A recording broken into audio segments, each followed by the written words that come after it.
Educate channel के द्वारा friction lecture 4 numerical problems right. तो न्यूमेरिकल प्रॉब्लम्स में हम लेक्चर 3 तक बेसिक कॉन्सेप्ट्स और थ्योरी स्टडी किए थे। अब हम देखते हैं जिसमें हम लोग प्रॉब्लम्स को देखेंगे कि फ्रिक्शन में किस तरह के प्रॉब्लम्स आते हैं। सबसे पहले एक बेसिक प्रॉब्लम्स उठाते हैं। पहला क्वेश्चन है, सिंपली सरफेस पे हमने एक ब्लॉक को रख दिया, इसका मास क्या है, मास 2 kg दिया हुआ है। ग्राउंड सरफेस पे फ्रिक्शन कोफिशिएंट 0.2 है। सपोज दैट आपको बताना है कि what is the friction force, what is the friction force. देखिए मोस्ट ऑफ द स्टूडेंट्स दिमाग में ये रखते हैं कि friction force is equal to होता है mu N and N equals to यहाँ पे एम जी है। एन क्या है, इक्वल्स टू एम जी है। सो ही right mu m g, N equals to m g put कर दिया।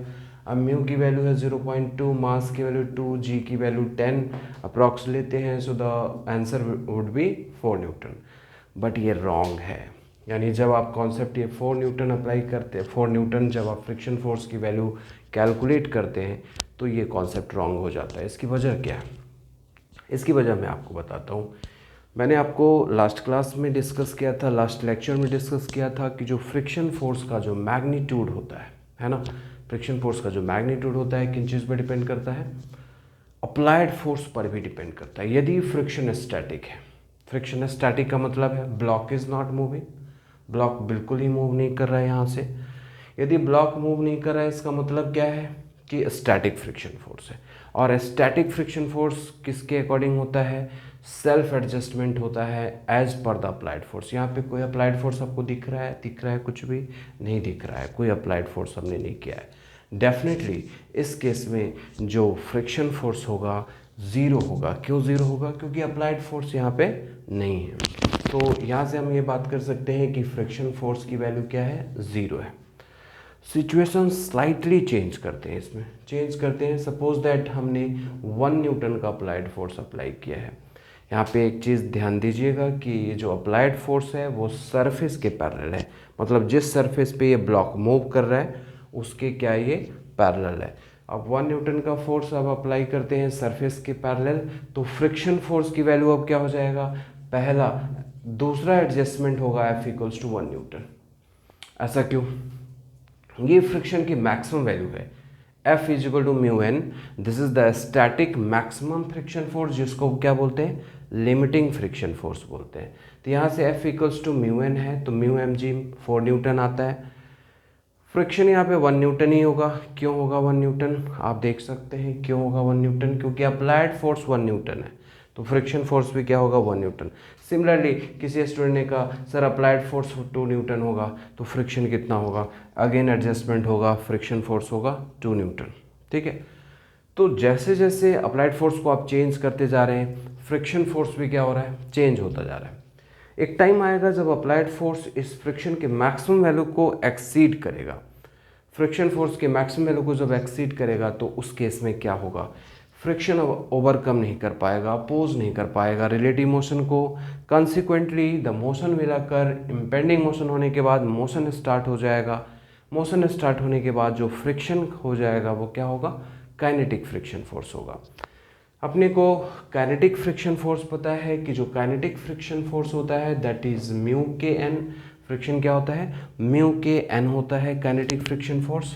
एंड काइनेटिक फ्रिक्शन की वैल्यू म्यू के एम जी है। यहाँ पे देखिए म्यू एस और म्यू के को कैटेगराइज नहीं किया गया है, सिर्फ क्या दिया हुआ है, 0.2 दिया हुआ है।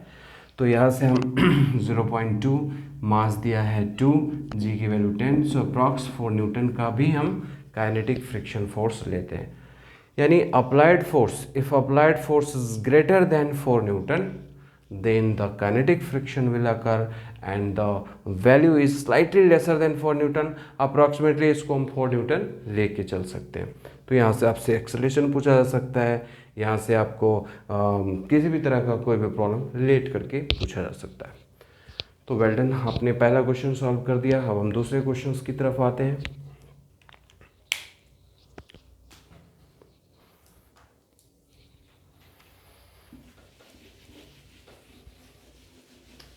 दूसरा क्वेश्चन, सेकंड क्वेश्चन में हम स्लाइटली हल्का सा चेंजेस लेते हैं क्या चेंजेस देते हैं? मैंने आपको कहा एक ब्लॉक है और इस पर आपने जो अप्लाइड फोर्स किया है F इक्वल्स टू 2T किया है। अप्लाइड फोर्स कितना किया है? 2T। What is the time? What is the time in seconds? F is equal to 2T। Friction coefficient 0.2 है, मास इसका 4 kg है। बताना है आपको कि वो टाइम बताए जिस पे ब्लॉक स्टार्ट्स टू मूव होगा। बिल्कुल आसान है, आप आसानी से जवाब दे सकते हैं कि नहीं? बहुत ही आसानी से जवाब दे सकते हैं। F is equal to 2T है तो F जहाँ पे अप्लाइड फोर्स फ्रिक्शन के मैक्सिमम वैल्यू यानी लिमिटिंग फ्रिक्शन के इक्वल होगा, that is equals to mu m g. Mu जगह पे 0.2, मास है 4G की जगह पे 10, टोटल कितना है? 8 न्यूटन। यानी अप्लाइड फोर्स जब 8 न्यूटन होगा उस वैल्यू पे ब्लॉक स्टार्ट्स टू मूव होगा, जस्ट स्टार्ट टू मूव होगा। तो F की जगह पे अगर हम 2T पुट करते हैं तो 8 newton, so T is equal to 4 second, है ना। इस 4 सेकेंड पे जाके ब्लॉक स्टार्ट्स टू मूव होगा। यदि मैं एक्सेलरेशन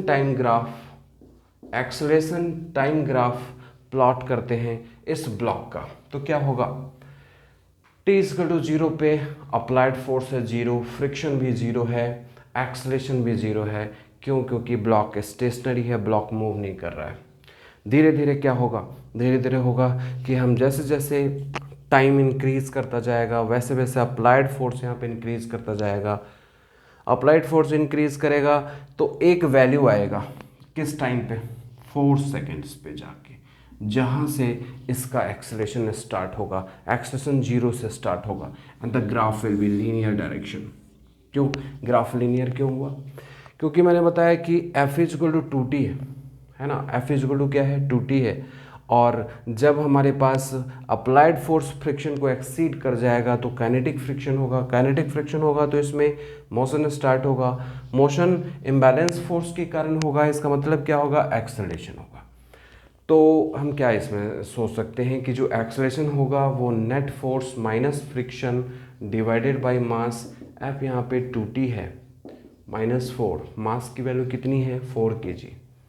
ठीक है, तो यहाँ से एक्सेलरेशन इज इक्वल टू आप लिख सकते हो T/2 -1, और आप यहाँ से देख सकते हैं तो the graph will be a straight line because we have plotted acceleration on the y axis, time on the x axis. तो ये ग्राफ किसको रिप्रेजेंट कर रहा है?